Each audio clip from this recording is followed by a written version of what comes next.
Good morning, wakey, wakey. It's another beautiful day, the 3rd of February 2020, 6 o'clock on the nose, and you're back on time for Morning Prime.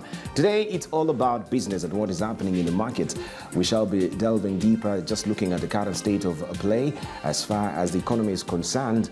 Well, it was also a big netting for people who are embroiled in corruption, of course, with the NSSF scandal hacking back to 10 good years. And we had 10 billion shillings fine slapped on the victims as well. Is this also a good sign and a bellwether of what is to come in fighting corruption in this country, trying to lance this boil of corruption? We shall be looking at that as well. The KQ bailout, we know that an eye-popping figure from the supplementary budget as well is stashed out for KQ's bailout. But people are arguing, is it worthy to actually rescue this particular farm right now, knowing that also it made a historic loss last year, recording 36 billion shillings loss in its bottom line. So we want also to delve on that as well, looking at the state corporation that are going down the tubes and they need to be salvaged by the government, which means all that is coming back to you, the taxpayer. We shall be looking at that much later in the course of the program. But I'll be remiss if I don't also introduce my panelists, or one of them who has joined us right now, up and early, and this is James Murrell, who is the chair of MSER. He shall also be going with me, driving the show with me, looking at the dailies as well as we await for other guests to join us. We shall be joined also much later by Kiprono Kitoni, who is the chair of Nairobi Securities Exchange.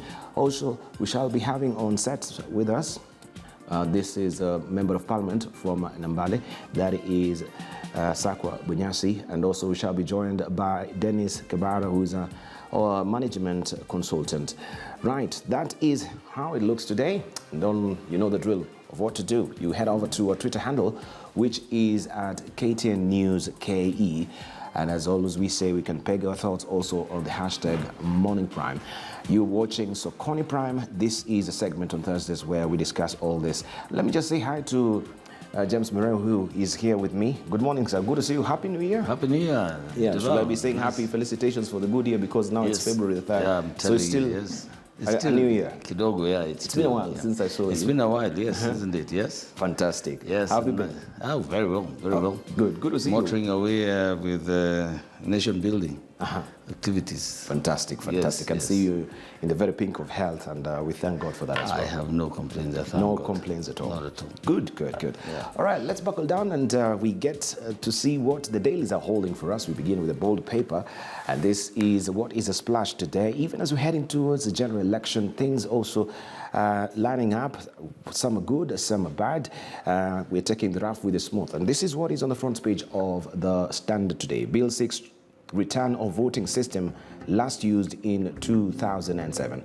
Bill 6, return of voting system last used in 2007 is what is on the front page of the Standard this morning. And it said, proposed changes. A fresh clash looms in the National Assembly following the introduction of a bill that seeks to amend the Elections Act to bring back manual voter identification and transmission of poll results. This is on page 8 of the Standard today. Bill 6, return of voting system last used in 2007. Proposed, this is actually the election amendment bill that is on the floor of the House. I will flip over there to page 8 just to read a snippet of what they're saying so that you may get an inkling of what we are talking about today. And it says that a fresh political clash looms in the National Assembly following the introduction of a bill seeking to bring back manual transmission of election results last used in 2007. The Elections Amendment Bill 2022 is pushing for alternative methods that the Independent Electoral and Boundaries Commission can deploy to relay results during the August 9 polls. And remember also from yesterday's budget that we saw, the supplementary budget, a good tidy sum of amount has been stashed away for IEBC. So what does this really portend if we're hacking back now to manual transmission of poll data? Is this the safe way to do it? You can read all the details on page 8 of the Standard this morning. Also, our marriage is still over. Our marriage is over, I should say. First wife tells Governor Joho. Our marriage is over, first wife tells Governor Joho. That is love gone sour.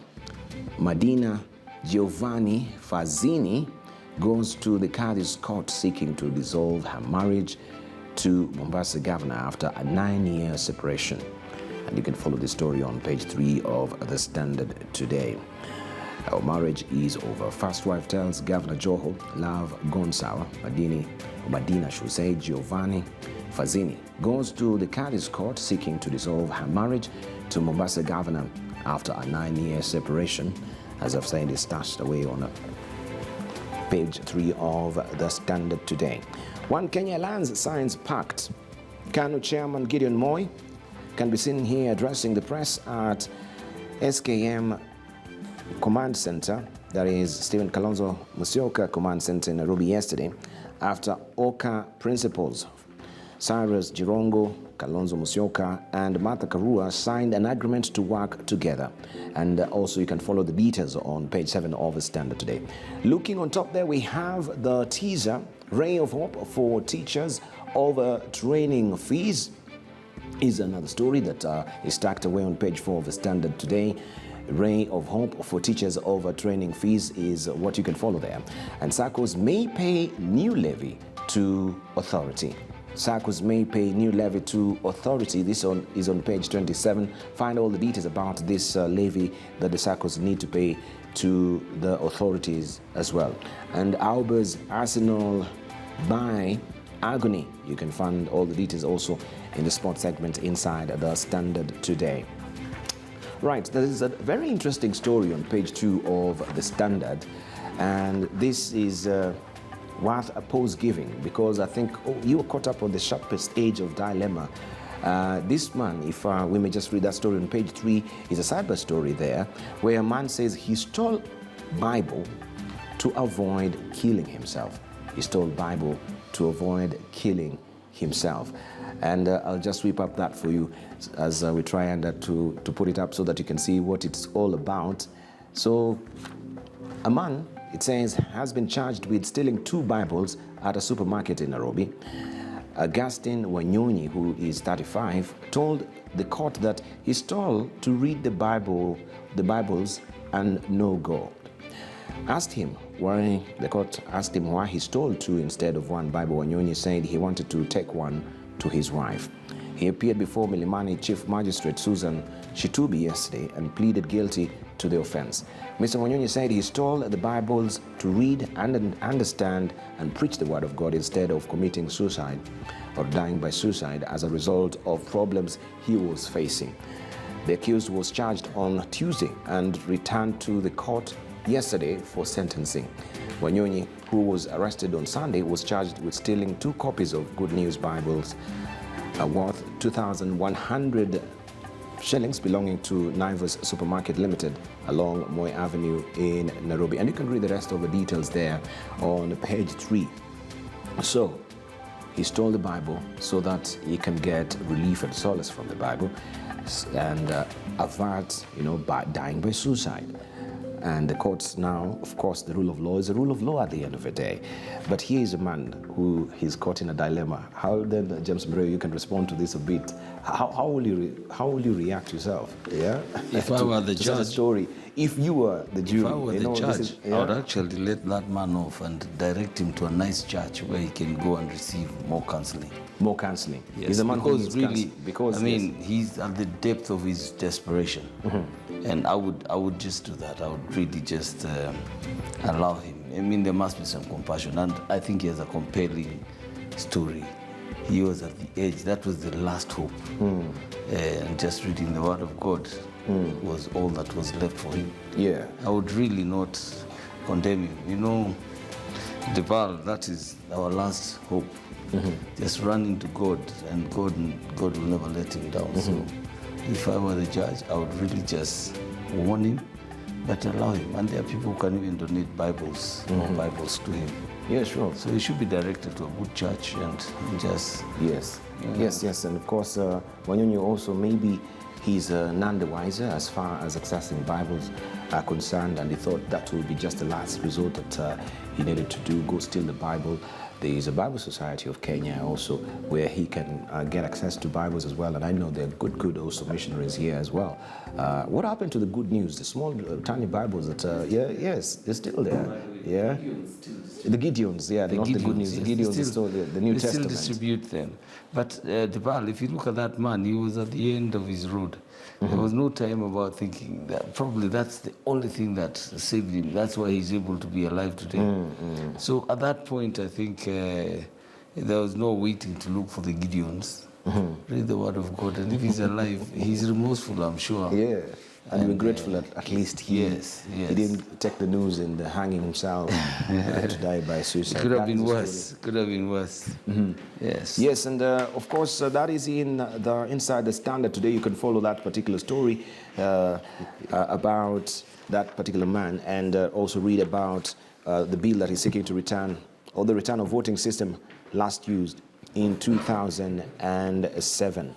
Right. We shall go back to the Standard much later, because also there are some stories that we need to carry from there. But let's just move on swiftly, and we see also what we have on the front pages of the other dailies.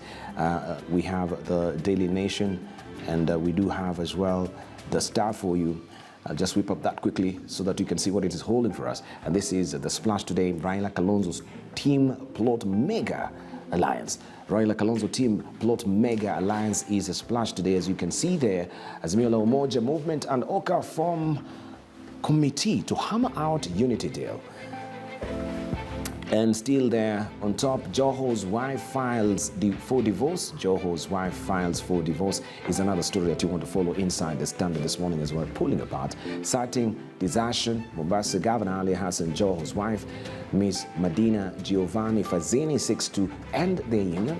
Kadhi's court gives the county boards 14 days to file response, failing which a judgment will be rendered.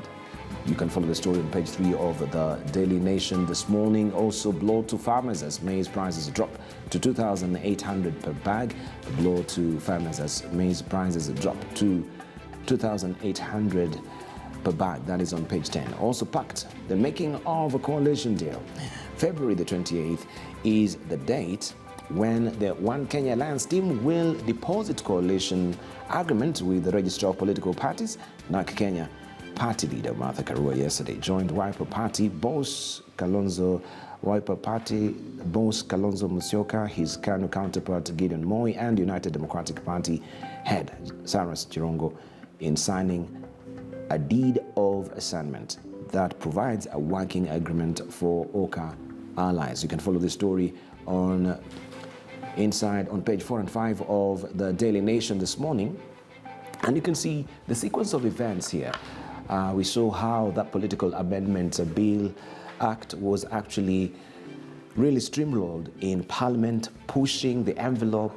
The president also, just as he was waiting with the pen, just waiting to assent to that particular bill as well. Now it is an act, and you can see the developments so far, that things were just being put in a row so that they can cascade seamlessly.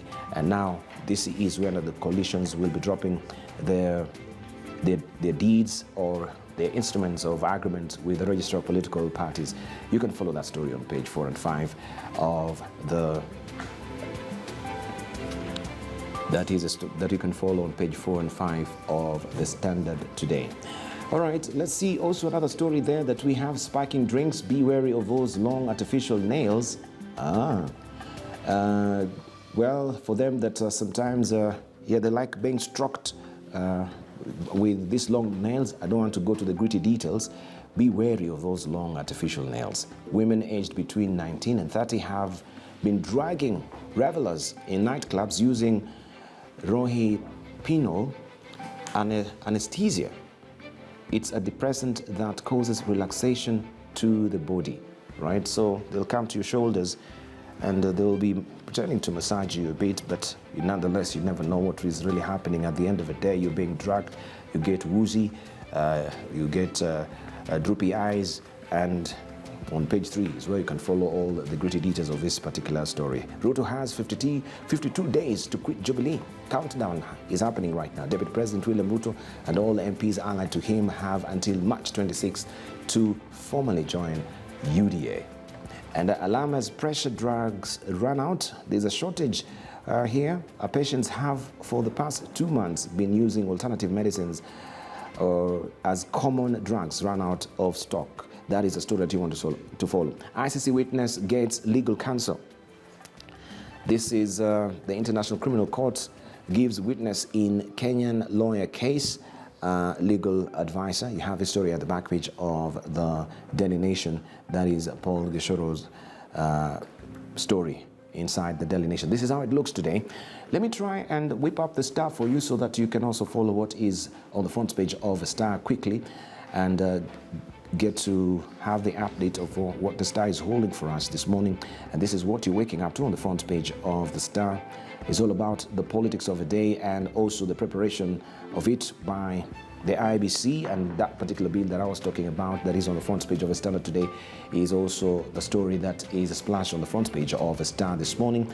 Live streaming of poll results to be scrapped. That is according to the Elections Amendment Bill 2020. And we have the flag on top there, reading clash, major battle between Uhuru, Raila and Ruto troops looms. Presidential results to be transmitted manually and electronically. That story on page 4 and 5 of the Star this morning. Also, Raila Kalonzo poll deal in the offing, as we've noticed and learnt this morning. February the 28th is a day to watch as well. And Joho's wife of 10 years, Giovanni, files for divorce. That story on page 2 of the Star after a separation of 9 years. All the details are also on page 2. Dying patients begging for my blood-inspired donation drive. This is a story of Kenya there. You can follow the story on page 2 of the Star this morning. A quick look at the People Daily, and this is what you're waking up to. But on top there as well, before I go to the People Daily, the Star is holding a story on corruption, blow to DPP as court sticks to September date in Gashagua's case. That is a story that you can follow on page 9 inside the Star this morning. This is how it looks. People Daily, what do you have for us? Let me try and also bring it up quickly so that we can follow all the gritty details also in today's People Daily. And this is what you're waking up to on the front page of the People Daily. It's eluding me. Yeah, why, there it is. Just a moment. I try and bring it up. People Daily is holding this splash for you. And it's all about the new law. Just a minute. I try and put it in a single page so that you can see it and avoid all the advertisement that has not been paid for. That is a People Daily for you. New law to ban live broadcast of poll results. New law to ban live broadcast of poll results. That is a splash today on the front page of the People Daily. Voting rules. It will also not be possible to change outcome of a presidential election as announced at the polling station if the Elections Amendment Bill currently before Parliament is passed, right? And you can see, right, how the chessboard is actually checking out, right? Right from the Communications Authority of Kenya, things have been lining up. If you've been following the story, you may know what is really happening. New law to ban live broadcast of poll results. And this is what Amos Kimonya is saying, quote unquote, presiding officer shall electronically transmit the image of the results in the prescribed form to the National Tallying Center. That is a story you can follow on page 2.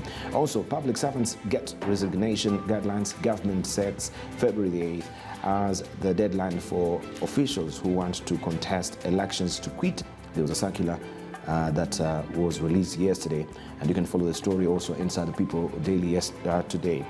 OKA chiefs lay ground for coalition talks with Raila.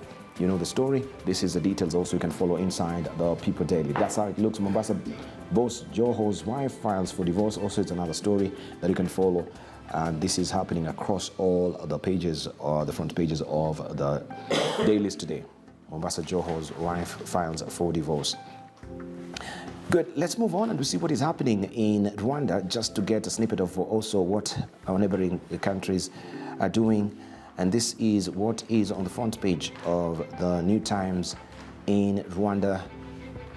And it's all about exporters, farmers who are very optimistic as Rwanda's agri-exports shore up.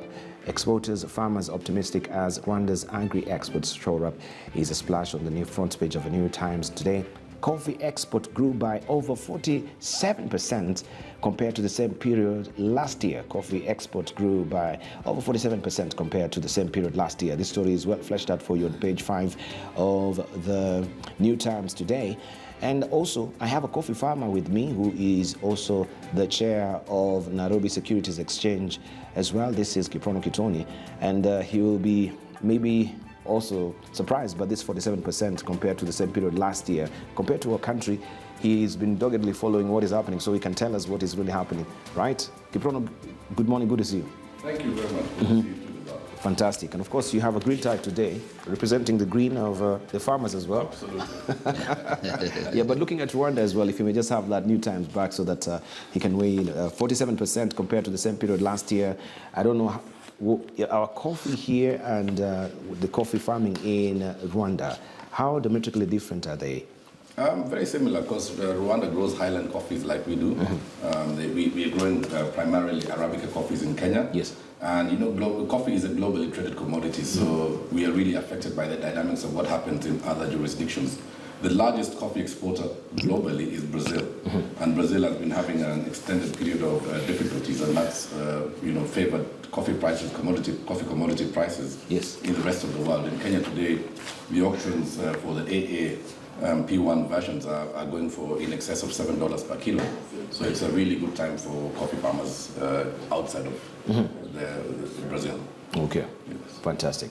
Right, that is what is on the front page of the New Times, and we have Kiprono Kitoni with us as well. We're eagerly waiting for Bonyasi Sakwa to join us, who's a member of Parliament, also a member of the Budget Committee in the National Assembly. All right, still on the front page of the New Times, Coventry University Group to train Rwanda NASA's aviation personnel is a story that you want to follow on the front page of the New Times as well. And we can see here President Kagame, who is joined by John Latham, the Vice Chancellor and the Chief Executive of Coventry University Group. Also, we have Silas Luakabamba, the Regional Managing Director of University, Education Minister Valentine Wamalia, and Zephany Niyonkuru, that is Rwanda Development Board Deputy Chief Executive, after the meeting at Village Origwiro on Wednesday. That is the 2nd year of February yesterday. And Rura warns against unauthorized use of radio frequency communication equipment. Also, cultural revitalization dialogues begin in schools. You can follow the story inside the Rwandan or the New Times in Rwanda. Good. Let's just move on swiftly and we see what we have on the editorial cartoons briefly, but I'll be remiss if I don't show you also what we have on the front page of the Wall Street Journal. Remember, this is Okone Prime, where we slice and dice what is happening economically. We're looking at the trade in the world and also in our country as well. And this is the Wall Street Journal for you today.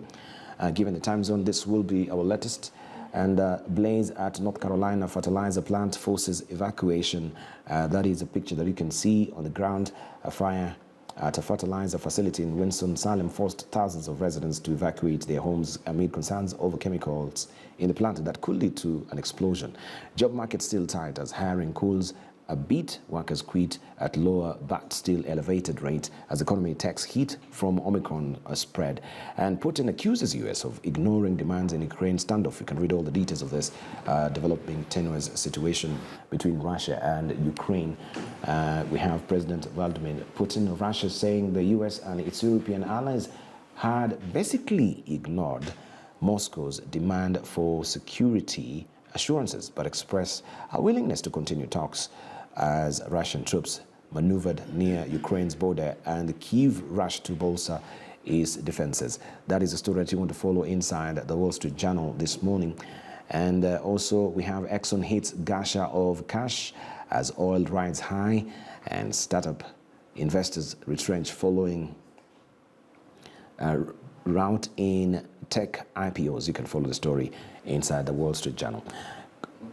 Right, let's just move on quickly and see what we have inside the editorial pages. We look at the editorial cartoons. What will we do without our daily tonics of cartoon? And this is what we have. I'll begin with the Daily Nation here as I try and retrieve Gados because I didn't receive his, but I'll try and retrieve that for you quickly. This is the Daily Nation today, and it's all about alliances and what is coming up, the joint nominations, the formations as well. And this is a camel trying to get into the small tent as well, who's being kicked out. That is what Iga has done for us inside the Daily Nation today. It may just, it's coming up shortly, but you can look around also with the drought, which is also ravaging the northern frontier of his country. People are never gazing on politics. This is the editorial cartoon inside the page 16 of the Daily Nation. All right, move on quickly and to see what we have inside the Star. And this is what we have inside the Star this morning, drawn by Ozone. I'll try and whip it up quickly for you inside the Star. It's holding this particular, this is on page 2 actually, not the editorial page. And this is One Kenya Lands, fixing the screw up. Fixing the screw up. That is what is inside the Star today, One Kenya Alliance. And you can see who are out there. That is Mudavadi and also Musalia Mudavadi. And one who is being put in place is Jirongo and Martha Karua. And we have said that is eagerly being awaited for to be the deed of agreements to be dropped at the Register of Political Parties. This is on page 2 of the Star today. Let's see what we have inside the People Daily as drawn by Stano, and this is what is inside the People Daily. I'm trying to retrieve Stano's editorial cartoon. I'll try and do that quickly. All right, coming up shortly. It's just a bit slow, but it should be up momentarily. But in the meantime, as that is happening, we have also Bunyasi Sako joining us.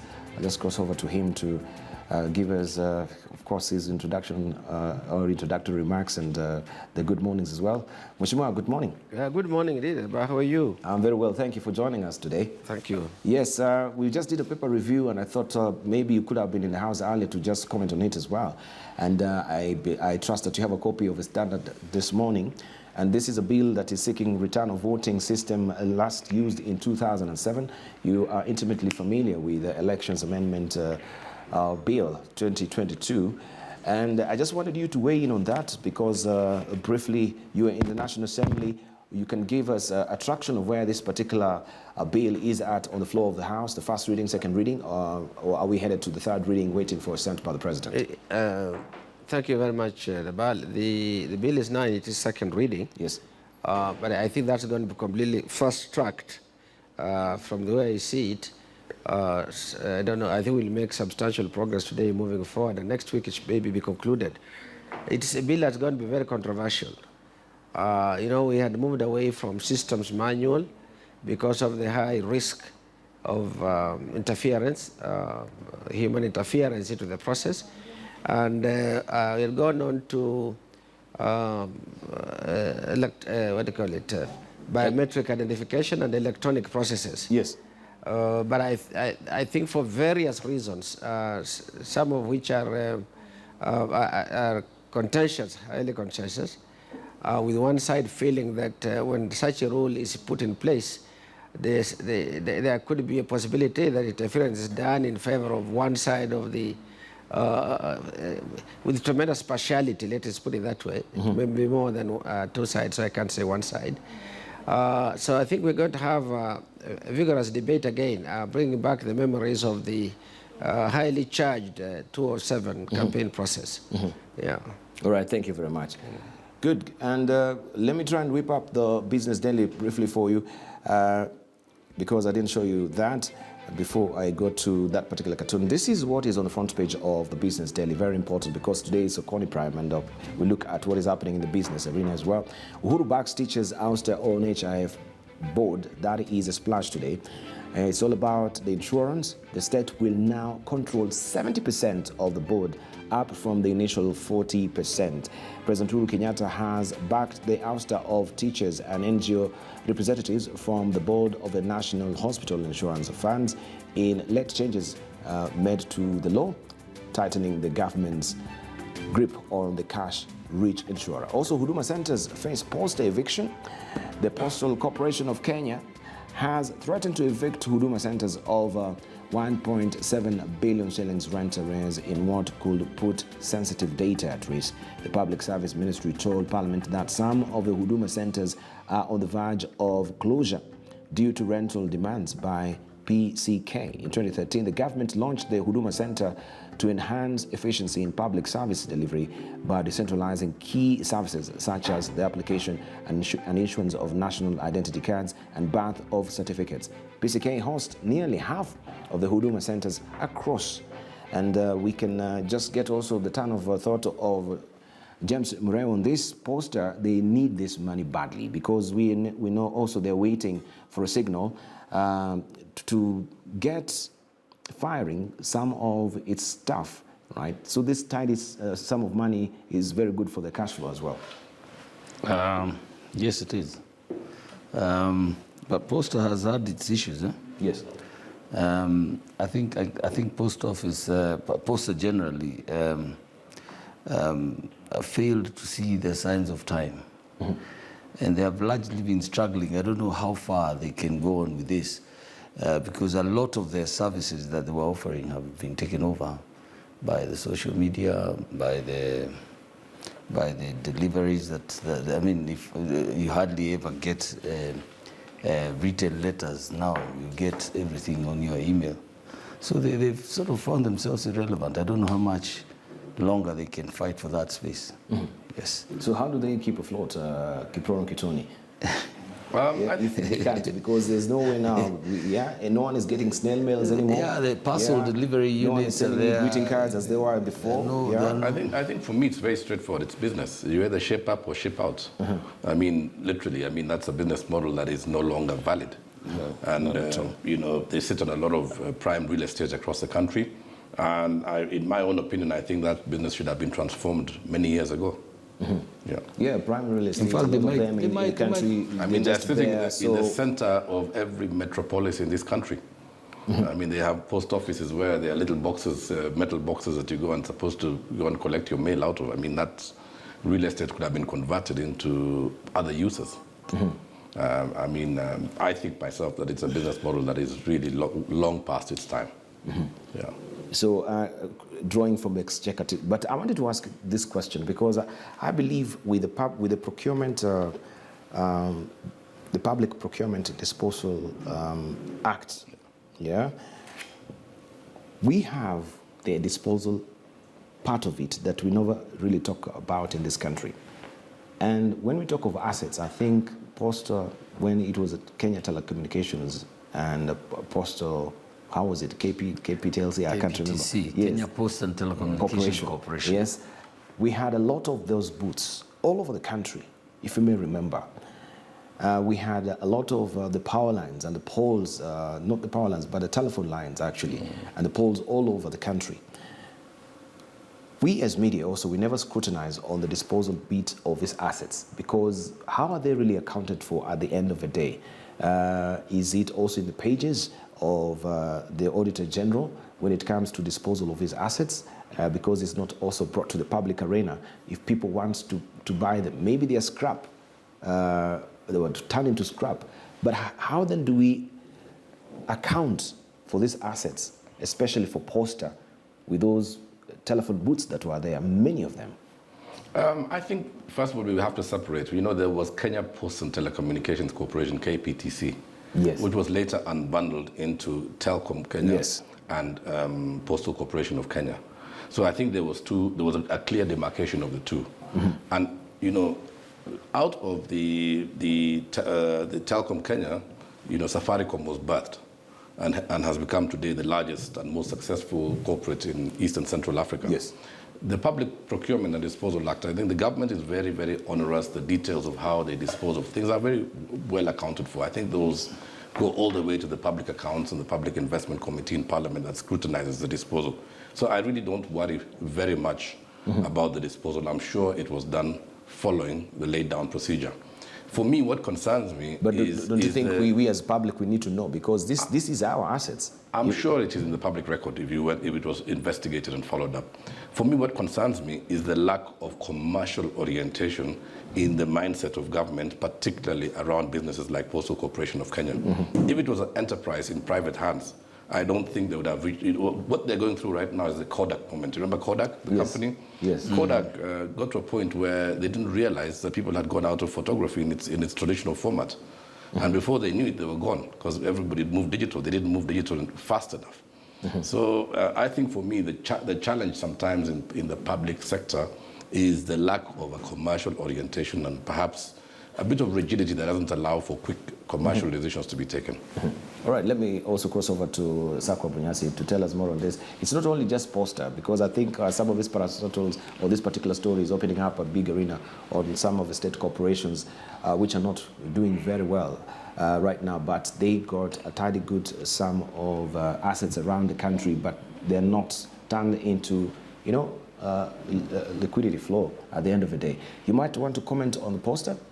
Briefly. Yes, indeed, and I agree entirely with the comments made by Mr. Kitonyi on this. I think that they're a bit rigid and a bit slow in adjusting to the times.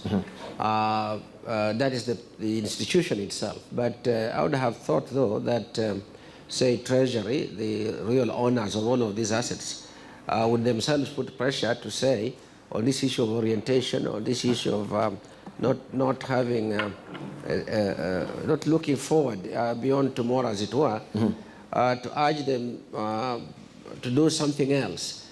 In all our little towns, and as you have seen in many parts of the world, including in Europe, the centers of little market towns and then later big towns was always around the post office, and many things happened there. And this innovation to put in Huduma centers in Kenya, I think it really was one of its kind. But for some reason, that's also running adrift. So beyond the real estate, the real values of this institution would have been the new ideas that were coming, like Huduma centers and being housed there and facilitated because of the presence of the real estate. But if not, I think we're going to go into a phase where it's going to be illegally privatized. People are going to carve out, grab things, and so on. I think we need an overall policy position on it. So if it's a disposal of assets and movement into something new, that's sort of discussed and so on. The actual disposal process is well documented, as was said by my colleague. But the real issue is then what else? What are we thinking about? For example, now we are relying on the post office for delivery of mail has become clear. Nobody's writing letters. Very few people are writing letters, if any. But we should be thinking more now, what role can they play, for example, in moving postal services? Because instead of letters, now we have parcels. People are shopping online. People are shopping within our cities and towns. And deliveries are occurring with the borders. And there may be other ways. So having street addresses in which our postal service can deliver, the postal service can get involved in something futuristic, because the postal service has not died in other parts of the world. It has been transformed. And I think it's that transformation that they should turn their eyes on. Right, thank you. I can see also, James Murray, you were straining at the issue to say something as well? Yes. Yeah, I just want to agree with the Mheshimiwa there and just say this. I think government must also start looking at all these assets and looking at their needs as opposed to just thinking about disposing them. There are many other areas that we need to consider. This post office, like if you look at our general post office, the one that sits along Haile Selassie Avenue, is a big facility there that can be converted into another use. It doesn't have to have that post office, postal services there. We can convert it into an SME center, for example, where people can exhibit where their wares and whatever. But you know, the truth is, I think they slept for too long, and really things have happened around them, and right now they're waking up to the reality that they are relic of the past, and they're just not understanding what has hit them, but they've been hit for sure. And they must wake up to the reality that they are not relevant anymore. I mean, I've got a post office box in Naivasha, which all the time I just need to go and open and see no letters, no letters, no letters. Because everything that I need comes to my phone and to my laptop and whatever. Thank you. So things have changed, and All right. really the mass model. Fantastic. We want to grapple down. We want to actually buckle down to business and discuss the stories that we have for the day, looking at what is happening with the KQ bailout. We had a supplementary budget yesterday that also seeks to bail out KQ. People now really taking special umbrage with this particular bailout with Kenya Airways, but that much later in a few.